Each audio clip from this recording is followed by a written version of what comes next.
Queensland, you dumb beer-addicted bogans responsible for 90% of middle-aged loser Tinder profiles. This photo of me catching a fish will in turn catch the ladies. Art imitates life. You sunburnt mouth breathers were so stupid, you named your highway. How's this? The Darren Lockyer Highway. Why couldn't you have called it something highbrow like M7? No, don't click off. You wait there until after the intro. There's a reason I'm insulting you. Find out what it is. This is a news show. Oh shit, wrong intro. Let me get the right one. Are you ready to party? Good. Yeah, now we're cooking. Well, I don't think Tazdaz cooks anything, so yeah, now we're microwaving. Check out his channel, he'll teach you how to be a real man. And why? Because he's eating more pies! If you haven't heard of him, please subscribe. There is nothing more Aussie than Tazdaz except for the entire state of Queensland. For any internationals watching, you know how you see Australians as a bunch of uncouth dickheads, which, hey! Fair, but that's how Australians see Queenslanders, because when you say that to them, their response is, yeah, Queenslander! That's their catchphrase. You think Texans are idiots? At least their catchphrase is everything's bigger in Texas. That's too many words for Queenslander. Their catchphrase is just saying Queensland. How dumb is that? It is the reason that everyone thinks Queenslanders are legends. Granted, they make you laugh and they're really nice people. It's just how I would imagine it would be to have a mentally handicapped brother. They're more loved than the rest of the family, and if they ever understood why, that would instantly ruin the reason they are loved. But you know how the dumbest member of your family is always falling for credit card scams and premium subscriptions? That's Queensland. They currently have a really, really good NDIS carer. Literally the party that invented the NDIS. That's who's looking out for them now. And this obvious, boot-polished haired scam artist from the party that turned the NDIS into a giant scam. Cuz your carer is mean to you as he doesn't let you have infinite lollies when he takes you to the movies. Hey, yeah, would you let me have infinite lollies? Okay, just going to interpret you saying nothing is licensed for me to let my imagination run wild.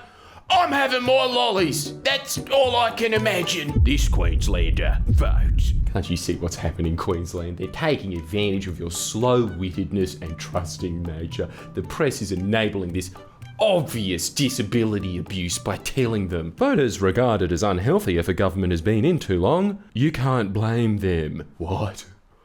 I don't know who's dumber, the media class or the class less. This government, they completely rebuilt the public service after Campbell Newman gutted it, restored a bunch of environmental protections after Campbell Newman gutted them, created entire mega industries like making the Gold Coast the Hollywood of the Southern Hemisphere, attracting billions in investment, creating tens of thousands of jobs, handing you this lazy Susan of multiple sick blockbusters being simultaneously filmed on rotation, while every other film industry in this country is this shitty state leech patronage system that you should be utterly embarrassed of to be a benefactor of. Okay, so you're my niece. That ticks the nepotism box, yep.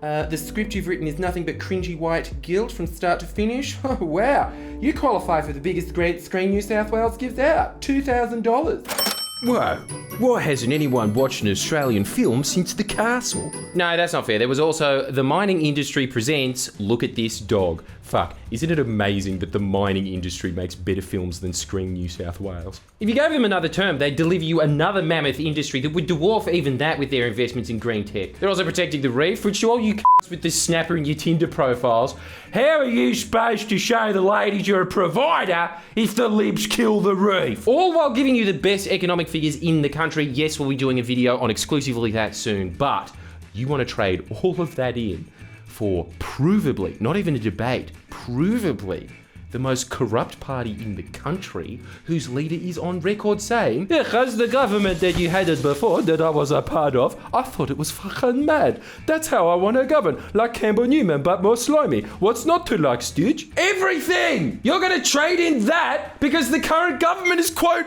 been in too long? Queensland! What are you doing? This is trading in a sturdy, dependable Toyota for a lemon. Not a lemon car, a literal fucking lemon. You're dumber than Jack and Jack and the Beanstalk. At least he traded in a cow for ostensible magic beans. This is what those LNP billboards that you see to work might as well be advertising. The brand new government, guaranteed to leave a sour taste in your mouth. Good. I'm sick of all this delicious butter and cream. You see why you need an NDIS carer, Queensland? Like, I've heard some dumb reasons to vote out a Labor government before, but Queensland's current Labor government is so good that you don't have a reason. You're a bunch of kids in Year 4 playing SimCity. Yes, my city's running well. Time to chuck in a couple of tornadoes for no fucking reason. Like, what are your gripes? Crime? Please don't say crime. Please don't make me do a video on how wrong you are on crime, because I want to do a video on how wrong you are on hospitals. But, like, this is your life. It is honestly pathetic that I want you to have a better life than you. Like, what are your gripes? Cost of living. Oh yes, the ever-present something I don't like exists, therefore it's the government's fault. Especially a state government's fault. Yes, how dare the Queensland Premier drop the ball on global supply chains? I don't even know why you're worried about cost of living, frankly, because if it keeps getting worse, we can finally go back to my favourite form of internet entertainment. Bum fights. Jackass on a budget. But if you care about cost of living, he made public transport cost less than it did in the 70s, back when your average income was $68 a week. That was the last time catching the train cost less than 50 cents, and yet they're not doing anything on cost of living? In an age when you're earning close to $1,500 a week, when even a fucking hash brown costs $3 at Macca's, that's the level of cost of living relief we're talking about here. Half a week's worth of travel is now the price of one hash brown. What's the press's response? We've been whinging for a year of, Labor's not focused on cost of living. Desperate and voteless. Premier's 50 cents transport slammed as ridiculous bribe. Why is everything, according to the press, always slammed? Is saying ridiculous bribe really What's that I hear you say? Public transport's for losers. Oh, I hear ya. You know what definitely isn't a mode of transport that's for losers? The Nissan Pulsar Plus. Everyone's always whinging, my parents had it so easy, they could afford a house, and that's the only metric that qualifies an easy life. Personally, I'd take renting for life over owning a house filled with asbestos and lead pipes when they used to burn garbage on the curb like it was Cambodia every Sunday. But Mr. Miles cut housing prices for properties under $700,000, so now you can afford something way better than a lead pipe house in a polluted third world country. You can afford a lead pipe house in Mount Isa. As you can see, if you really did care about cost of living pressures instead of just using as an excuse to justify the vibe you've been conditioned to have about them, Stephen Miles has saved you what? $100 a week in petrol? $1,000 off your energy bills? $200 off your rego, about $25,000 off your house. He saved you tens of thousands of dollars. Not an easy thing to do when your income comes exclusively from national park camping fees and cigarettes. And yet check this ABC drone. As always, proving what a vital service the public broadcaster is without them, we'd never have Murdoch talking points delivered to us in a smug way, only an indignant one. Most of the cost of living measures that you've announced are temporary. Will you be upfront with voters about that? That, the rego discounts, the electricity rebates, they're only for 12 months, aren't they? Dickhead, this is the 2024 to 2025 budget, not the 2024 to the inevitable heat death of the universe budget. You didn't see this whinging at the end of COVID that, they're not giving me $750 to sit on my ass for the rest of my life.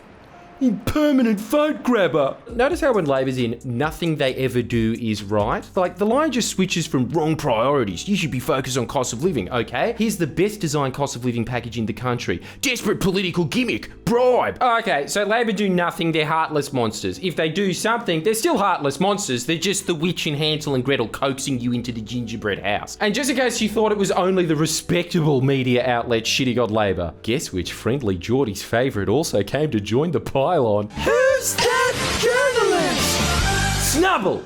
I think. In the comments, tell me if that is the most on-point Pokemon for Bernard. I can't be bothered to look through all fucking 1,000 of them. Queensland Labor goes to its grave vomiting money. Jesus, how's that for a tombstone memoriam? Well, the claim from some neoliberal hardliners. Yeah, nice to see that Mr. Pin-Up Boy of male menopause here has already ticked off his economic buzzword quota in the first sentence. Fuck, his job's easy. Neoliberal, Putin reminds me too much of my dad. Neoliberal, fuck men. No, that's got nothing to do with my dad. That the Queensland budget will encourage the Reserve Bank to lift interest rates is nonsensical. The likely last budget of Queensland's Labor government is every bit the reckless spendathon the critics charged federal Labor with back in May. Which again, these critics only exists in the media class. No true expert thinks the federal budget is a reckless spend-a-thon. I've got a full video on that coming. This idea only exists in the mind of these living, breathing, sad clown paintings like Bernard that obviously try to dull a lifetime of personal failure with drinking and only chimes in with this manufactured outrage to continue to get his booze money. By pumping up spending both this financial year and next on vote-buying initiatives like 50-cent public transport rides, a $1,000 handout to households, and lowering taxes via cutting rego and lifting the exemption threshold for transfer duties. In other words, helping out the general public in a time of crisis. The audacity. I really don't understand how these professional whingers have this idea in their alcohol-fermented brains. Looking out for the little guy. Seriously, they all think they're saviors of the working class, constantly whinging about public transport, constantly whinging about housing prices. Someone comes in and does something about that, and then they show their true colours and start spurting out dumb Liberal Party arguments of, oh, the red font in the budget triggers my OCD, even though they're in fucking surplus. Let's move on to the other self-proclaimed champion of the working class that no worker in its 200-year history has ever read, The Guardian, who had the gall to call these announced measures a going out of business sale. Well, shit. If this is what they consider a going out of business sale, why is there no scathing review of Chris Foley's grand opening of announcing that we're going to shake up Labor's tired old ways by drum roll doing whatever the fuck Labor's doing now. So now the narrative has shifted to Labor aren't doing anything right, vote in the LNP so they can do exactly what Labor's doing. The LNP's own shadow treasurer is saying this is a poorly planned budget and not long-term enough. Okay, Janetsky, your time to shine. What's your grand vision? That. Okay. I'll tell you one thing, despite the LNP copying Labor entirely, they're definitely more ambitious. They're going to fund all of these big, expensive programs while executing their only publicly stated policy thus far, which is gutting the way these big, expensive programs are funded. So not only chucking in a few tornadoes just to put it on hard mode, then chucking in a few more tornadoes on top of that. Is you know how Labor's funding all of these goodies? By fighting climate change. By having the gall to stand up to the coal industry, by making them pay tax for the resources that you, the people of Queensland, rightfully own. Those are your resources. You should be benefiting from them. And you are under Labor. While, I need to stress this, the LNP have made it perfectly clear that the only idea they have for your state is that they don't think that you should have money from your resources. I've already played this, I'll play it again. I want the mining industry to be free from a government that's constantly looking to find new ways to tax and regulate them. They think the coal companies should get your money. Labor thinks you should get your money and that your money should be used to help you through the cost of living crisis. So let me make this clear. If you vote the LNP in, you don't get any help at all. None. The LNP are lying through their teeth that they'll give you those measures. There is no possible way they could possibly afford them without doing what they did before, sacking 14,000 public servants, which David Crisafulli again thought was a brilliant idea. But you know, Labor's been in for a while, so it's time to give them a go to do what you already know you hate. Apparently, I quote, can't blame you.